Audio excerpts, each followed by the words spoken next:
Good morning friends. सबसे बड़ी जो गुड न्यूज़ मिली है सभी डिप्लोमा इन सिविल स्टूडेंट्स के लिए, वो मैं इस वीडियो के माध्यम से आप लोगों के साथ शेयर करने जा रहा हूँ। दूसरा, मैं वीडियो थोड़ा लेट बना रहा हूँ क्योंकि मैं नोटिफिकेशन को पूरा बारीकी से उसके हर पॉइंट पे गहन अध्ययन कर रहा था कि इस नोटिफिकेशन से कौन कौन से स्टूडेंट्स को बेनिफिट होगा और कौन कौन से स्टूडेंट्स थोड़े परेशान हो सकते हैं। पूरा नोटिफिकेशन आ चुका है, ये अभी ऑफिशियल साइट पे नहीं अपलोड हुआ है, लेकिन अगले 1 या 2 दिन में इसे बिहार तकनीकी सेवा आयोग अपने ऑफिशियल नोटिफिकेशन पे अपलोड कर देगी। आपको बता दें कि लगभग 7000 पदों पर यह विज्ञापन निकाला गया है। ये विज्ञापन कनीय अभियंता सिविल के लिए है, जहां पर डिप्लोमा इन सिविल इंजीनियरिंग के जो छात्र हैं जो अभी पास आउट हो चुके हैं, यानी कि 2023 के वो छात्र जो कि आपको फॉर्म का जो लास्ट डेट है यानी कि 21 जून तक अगर वो पास हो जाते हैं तो वो भी स्टूडेंट 2023 के अप्लीकेबल हो जाएंगे। लेकिन अभी तक 2022 तक जितने भी स्टूडेंट पास आउट हुए हैं वो सभी स्टूडेंट्स के लिए बहुत बड़ी गुड न्यूज़ है। 7000 पदों पर जो ये विज्ञापन निकाला गया है, ये विज्ञापन आपको पता है कि पिछली बार 2019 में भी निकाली गई थी, लेकिन न्यायावली में कुछ एरर होने के कारण इस विज्ञापन को रद्द कर दिया गया था और पुनः इस विज्ञापन को निकाला गया है। मैं आपको बता दूं कि ये नीतीश और तेजस्वी सरकार की एक बहुत बड़ी उपलब्धि बोली जा सकती है, क्योंकि इससे पहले इतने बड़ी संख्या में कनीय अभियंता की बहाली आपको जब मुख्यमंत्री कर्पूरी ठाकुर थे उस समय निकाला गया था। उस समय जो विज्ञापन निकाला गया था उसके लगभग सभी कर्मचारी यानी कि वो जो थे कनीय अभियंता के पद पे वो लगभग सभी लोग रिटायर कर चुके हैं, क्योंकि उस समय भी मास बेसिस पे बहाली निकाला गया था और वो लोग अब रिटायर कर चुके हैं। उसके बाद बिहार सरकार में पहली बार कनीय अभियंता के पद पर इतनी बड़ी संख्या में बहाली निकाली गई है। तो हम पूरा डिटेल जानेंगे कि इस बहाली में क्या एग्जाम का पैटर्न है, सिलेबस क्या है, क्वालिफिकेशन क्या रखा गया है, संविदा कर्मचारी जो है जो ऑलरेडी बिहार सरकार की सेवा दे रहे हैं उन्हें जो थोड़ी मैं बोल रहा हूँ कि उनको मुश्किल हो सकती है, उनको कुछ परेशानियों का सामना करना पड़ सकता है। तो इन सभी टॉपिक पे हम डिस्कस करेंगे। और मैं आपको एक चीज और बता दूं जो बाकी यूट्यूबर्स आपको नहीं बता रहे हैं कि मार्क्स का कैलकुलेशन कैसे किया जाएगा, यानी कि जो नंबर है 100 मार्क्स का जो पेपर होगा वो फाइनली कैसे कैलकुलेट होगा और क्या मिनिमम पासिंग मार्क्स लाना है, क्योंकि इन सभी विषयों का जिक्र यहाँ पर इस वीडियो के माध्यम से करना सही होगा। सबसे पहले मैं आपको एक बार फिर से रिपीट कर दूं कि 7000 पदों पर जो विज्ञापन निकाली गई है वो सभी छात्र के लिए बहुत बड़ी खुशखबरी है। अब हम पीडीएफ देखते हैं कि पीडीएफ में क्या क्या गवर्नमेंट के द्वारा, आयोग के द्वारा नोटिफिकेशन में बताया गया है और बारी बारी से हम उस नोटिफिकेशन के हर पॉइंट पे चर्चा करेंगे। जहां कुछ भी कंफ्यूजन वाला पॉइंट होगा उसको भी हम आपको बारीकी से बताएंगे। सबसे पहले तो मैं आपको वो चीज बता दूं जिसके लिए बहाली को रद्द किया गया था, यानी कि इस वैकेंसी में मैं आपको बता सकता हूं कि सरकार के द्वारा किसी भी न्यायावली में मतलब हर बहाली में सरकार कुछ न कुछ एरर छोड़ती आई है, लेकिन ये बहाली एक ऐसी वैकेंसी है जिसमें मुझे अभी तक वैसा कोई एरर देखने को नहीं मिला है। ये बात मैं इसलिए बोल रहा हूँ, इसमें सभी छात्र जिन्होंने डिप्लोमा इन सिविल इंजीनियरिंग की पढ़ाई की है या डिप्लोमा इन सिविल इंजीनियरिंग पाठ्यक्रम से उत्तीर्ण हो चुके हैं वो सभी छात्र यहाँ फॉर्म भर सकते हैं, चाहे वो छात्र यूजीसी से पास आउट हो, चाहे वह छात्र एआईसीटी अप्रूव्ड कॉलेज से पास आउट हो, चाहे वह छात्र लेटरल एंट्री के स्टूडेंट्स हो, चाहे वह छात्र 3 ईयर कोर्स किए हों या सिविल के इक्विवेलेंट जो कोर्सेस है यानी कि रूरल इंजीनियरिंग, हाईवे इंजीनियरिंग और कंस्ट्रक्शन इंजीनियरिंग, वैसे छात्रों को भी यहाँ स्थान दिया गया है। वो छात्र भी यहाँ फॉर्म को भर सकते हैं, यानी कि क्वालिफिकेशन में सरकार की ओर से इस बार कोई भी कभी नहीं छोड़ी गई है। सिर्फ आपका जो कोर्स है वो रेगुलर मोड में होना चाहिए। बाकी आप कहीं से पढ़ाई किए हो उससे गवर्नमेंट को इस बार कोई मतलब नहीं है। अब हम अपने नोटिफिकेशन की ओर मूव करते हैं। आप देख सकते हैं इस नोटिफिकेशन में, आप देखिए कि ये जो नोटिफिकेशन है, इस नोटिफिकेशन में क्लियर कट यहाँ बिहार तकनीकी सेवा आयोग का है। और इसमें जो है आप यहाँ पर एक सबसे पहले कुछ स्टूडेंट्स का कहना था कि सर इसमें विज्ञापन संख्या का जिक्र नहीं किया गया है।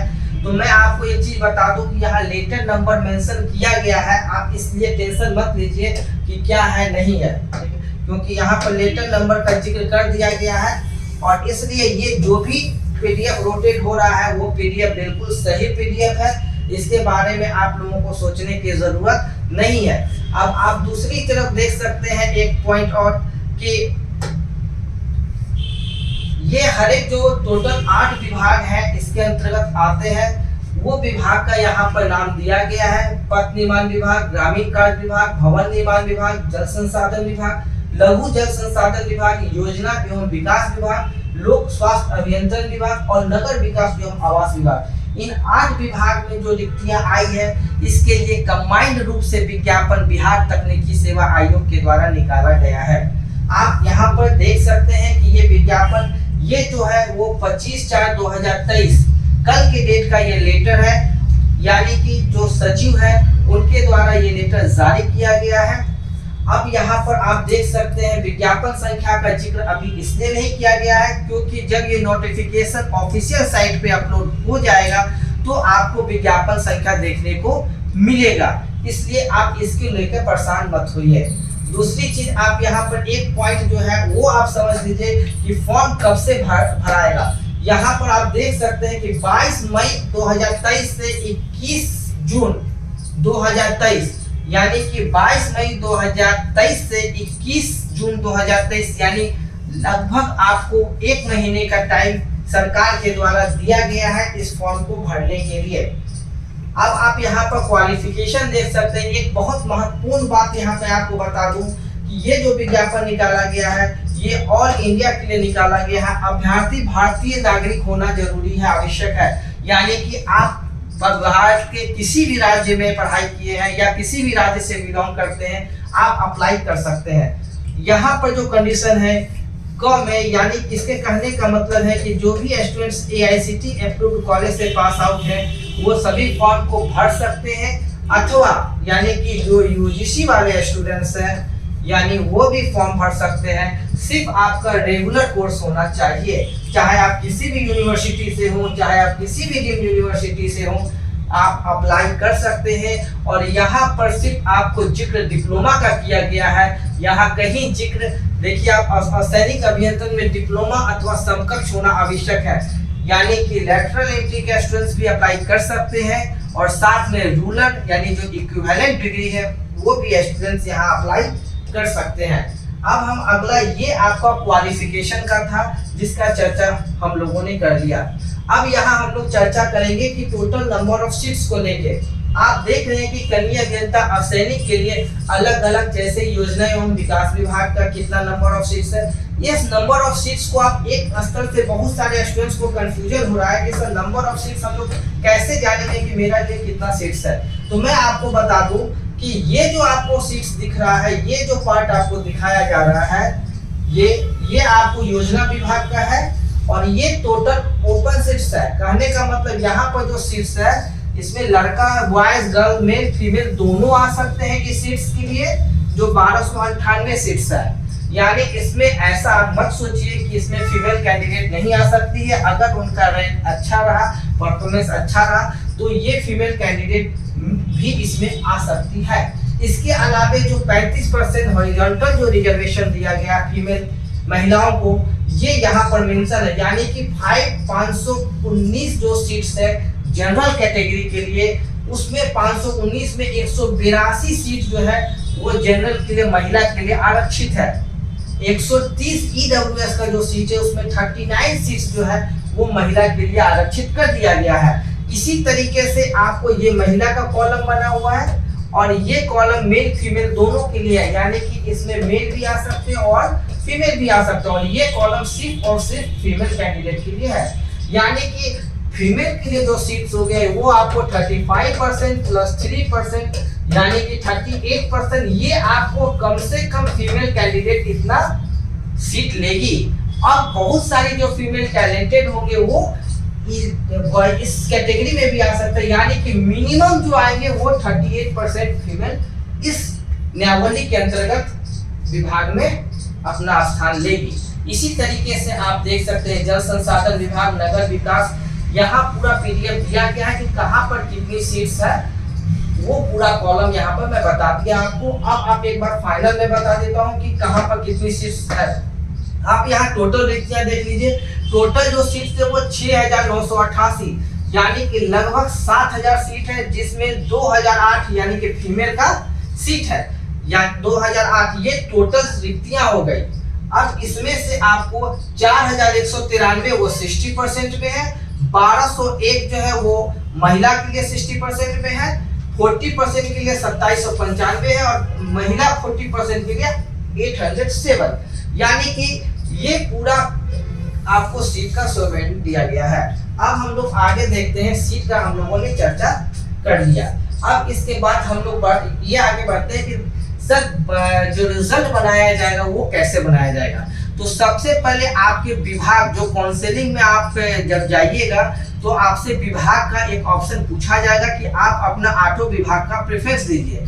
उसके बाद आपका मेरिट जारी होगा। जब 8 विभाग का प्रेफरेंस दीजिएगा तो वहां पर जो सीट्स खाली रहेगा, अगर आपको पथ निर्माण विभाग, अगर आप सरकारी कॉलेज से पढ़े हैं या बिहार के एसबीटी से पास आउट हैं, अगर आपको 60% में पथ निर्माण विभाग नहीं मिला तो आपको 40% में पथ निर्माण विभाग का ऑप्शन दिया जाएगा और इसी तरीके से पूरा सीट को भरा जाएगा। यानी यहाँ पर कहने का मतलब पहले 60% से सीट को भरा जाएगा, फिर 40% से भरा जाएगा।